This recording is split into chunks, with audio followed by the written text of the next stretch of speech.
qu'il nous donne une liste fixe et qu'il n'hésite plus entre les joueurs qu'il souhaite prendre, et pas une liste élargie non plus. Pas 26. Non, franchement. On reste à 23. Oui. Ouais. Moi j'en ai un petit peu marre. Je pense qu'on a envie de connaître cette liste. Ça y est, on est à une dizaine de jours du début du mondial. En fait, je pense qu'on a envie de savoir en tant que fan. Les joueurs aussi ont besoin de savoir s'ils seront pris ou pas. Et puis je me mets toujours à la place de imaginons qu'il en prenne 26 et puis finalement il y en a 3 qui sont laissés sur le carreau dans 3 jours. Vous imaginez psychologiquement en fait ce que c'est? Non, je trouve ça affreux pour ces gens-là. Donc j'ai très envie que Didier Deschamps en fait tranche, fasse sa liste, regarde les joueurs sur lesquels il peut compter. S'il y a des joueurs sur lesquels il ne peut pas compter, malheureusement on ne les prend pas. Je suis très triste pour Mac Maignan, que j'attendais vraiment au poste de numéro 2 à la Coupe du Monde. J'ai l'impression que c'est quasi cuit pour lui. Si là il est blessé, tournons-nous et fixons-nous sur les 2 autres gardiens que Didier Deschamps souhaite prendre. Et après, pareil pour chaque poste. On sait qu'il n'y a pas de Pogba, il n'y a pas Kanté, il y a des incertitudes à certains postes. Il y a d'autres choses qui sont sûres. Fixons-nous sur les joueurs sûrs, que eux, dans leur tête, ils se mettent déjà à 10 jours du début dans cette ambiance de Coupe du Monde, dans cette ambiance de compétition, quoi. Avoir leur part de responsabilité en France. Et d'ailleurs, Pauline Gamay, est-ce que vous auriez aimé voir la Fédération française s'associer à ces 10 fédérations qui ont annoncé qu'elles continueraient de faire pression malgré l'injonction de Gianni Infantino? Et ce n'est pas que j'aurais aimé, c'est que je suis abasourdie qu'elle ne l'ait pas fait. Que dit le communiqué? Le communiqué, il dit « Les droits de l'homme sont universels et s'appliquent partout ».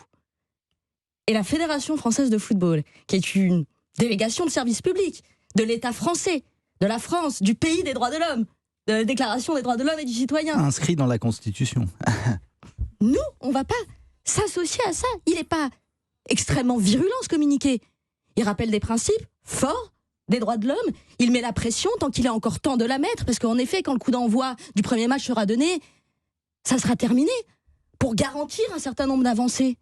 Et la Fédération française de football dit que ce communiqué est inopportun. Oui, il est inopportun parce qu'elle ne veut pas fâcher la FIFA. Et pourquoi elle ne veut pas fâcher? Pour des raisons politiques. Pour quelle raison? Parce qu'il y a un bureau de la FIFA à Paris, dont Gianni Infantino a délégué la gestion de cette antenne parisienne. Et qu'il est venu inaugurer aussi. C'est QFD.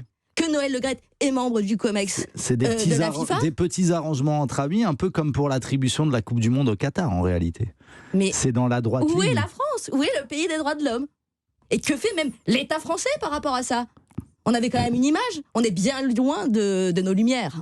Oui, forcément, puisque deux titulaires, la courroie de transmission de l'équipe championne du monde est absente. Alors forcément, même si vous avez la chance aussi, comme en défense, d'avoir un réservoir exceptionnel, vous n'avez pas le même vécu, vous n'avez pas les mêmes références, vous avez des jeunes joueurs qui vont être en première ligne, mais moi je pense qu'ils sont capables de répondre présent. Après, ça dépend comment vous organisez. Moi, si ça tenait qu'à moi, mais moi je suis pas sélectionneur. Et pas du tout d'ailleurs, et je fais confiance au sélectionneur qui est en place et qui a plutôt fait des bonnes choses. Enfin, on peut toujours discuter de son bilan. Mais on reste pas 10 ans à la tête de l'équipe de France si on fait des mauvaises choses. Voilà.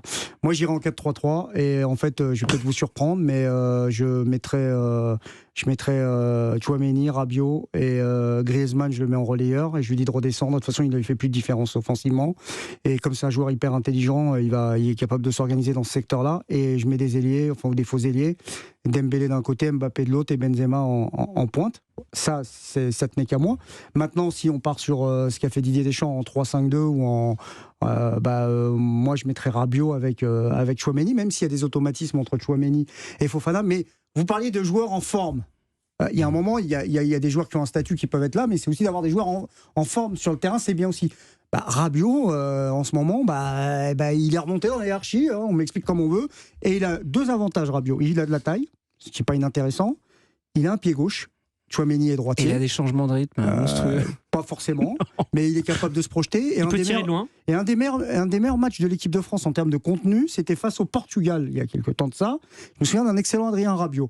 Bon, mais je suis d'accord avec vous, on peut toujours se poser des questions. Donc je mettrais Rabiot avec Tchouaméni. Et Griezmann qui redescend. Et Griezmann qui redescend. Et puis Griezmann, je lui demanderais surtout de pas trop se projeter parce que comme on a récupéré Benzema, Benzema c'est pas Giroud. Dans le sens où dans le profil, je suis pas en train d'opposer les deux, je veux pas de problème.